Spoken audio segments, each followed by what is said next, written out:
안녕하세요. 관상경영학의 저자 김태현입니다. 앞으로 여러분과 함께 얼굴 여행을 떠나볼까 합니다. 저와 함께 얼굴 여행을 하다 보면 남자는 잘생겨지고 여자는 예뻐질 것입니다. 얼굴 여행의 첫 번째 주제입니다.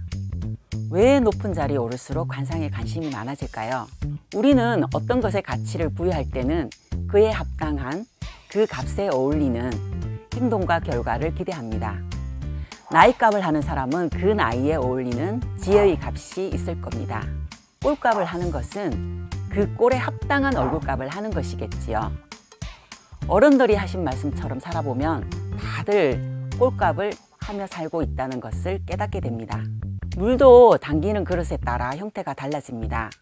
1000cc 맥주잔에 담긴 물과 소주잔에 담긴 물은 많은 차이가 있겠지요. 살면서 자신의 그릇을 차츰차츰 키워가는 사람도 있고 늘 그 자리 그대로 자신의 꼴을 지키며 발전 없는 삶을 사는 사람도 있습니다. 그릇만 크고 담긴 내용물이 시원찮으면 꼴값을 못하는 것이고 양질의 내용물이면 꼴값을 잘하고 살고 있는 것이겠지요. 어떤 면에서 보면 면접이라는 것도 이력서에 쓰여진 대로 꼴값을 하는 사람인가 아닌가를 확인하는 거 아니겠습니까? 그래서 높은 자리에 오를수록 꼴값, 즉 관상을 보는 것입니다.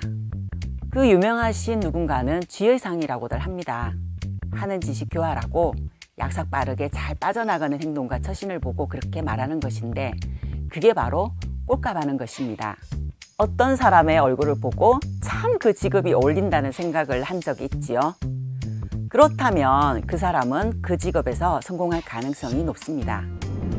가령 골키퍼 이훈재는 덩치가 크고 듬직해서 상대방에게 빈틈을 주지 않을 것 같은 믿음을 주고 조현우는 날렵한 몸매와 순발력으로 골키퍼 역할을 잘할 것 같지 않습니까? 그 꼴에 어울리는 일을 하고 있는가? 이것이 킬링 포인트입니다. 꼴에 어울리는 일을 하고 있는지를 알려면 관상학만큼 탁월한 것이 없습니다. 여러 장점이 있지만 그중 3가지만 말씀드리겠습니다. 첫째, 사람을 한눈에 파악할 수 있습니다. 몇 초간의 스캔으로 가능합니다. 최첨단 AI 면접관보다 우수합니다.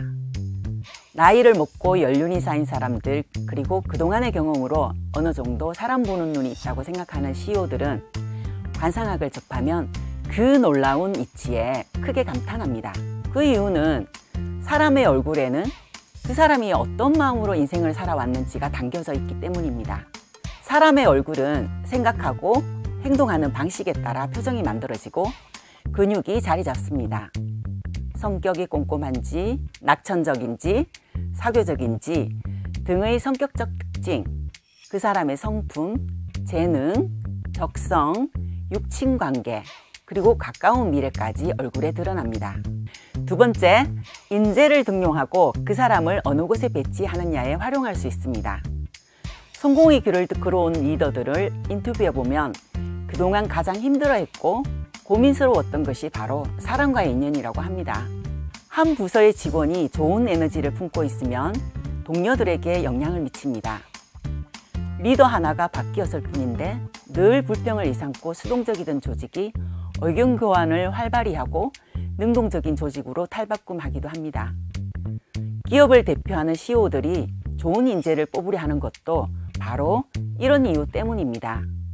세 번째, 통찰력, 직관력, 판단력, 상대에 대한 이해력을 기를 수 있습니다.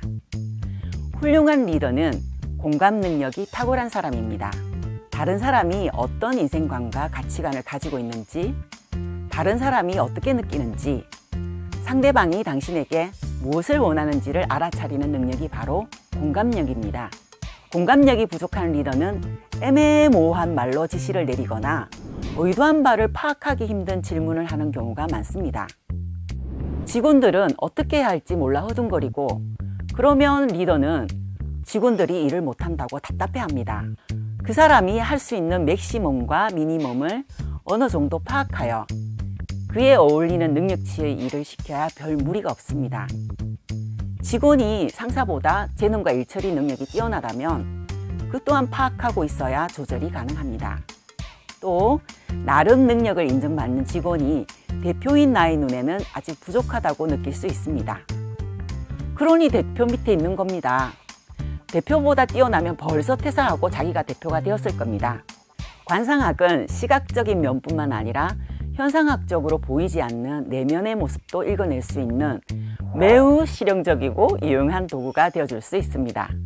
CEO의 얼굴이 좋으면 그 기업체는 성공 에너지가 강하고 함께하는 사람들도 그 에너지의 기운을 타게 됩니다. 기업체를 운영하는 일에는 많은 고뇌와 힘든 결정이 따르지만 그럼에도 불구하고 CEO의 얼굴이 좋다는 것은 스스로 마음 관리에 힘쓰고 수양하기 때문이라고 볼 수 있습니다. 마음 관리가 잘 되니 부하 직원들과의 관계도 부드럽고 원만합니다. 그것이 회사를 성공으로 이끄는 원동력이 됩니다. 대부분 사람들이 관상에 관심을 갖는 계기는 남을 연구하기 위해서입니다. 하지만 막상 관상학을 접하다 보면 오히려 나 자신을 컨트롤하고 마음 관리를 하는데 더 유용하다는 것을 알게 됩니다. 자신의 마음이 얼굴을 통해 드러나고 그것이 쌓여 내 삶의 이력이 되며 내가 남을 읽기 전에 내 얼굴이 남에게 먼저 읽힌다는 사실을 깨닫게 되는 것입니다. 이것이 바로 관상학의 매력입니다. 이게 아닌데.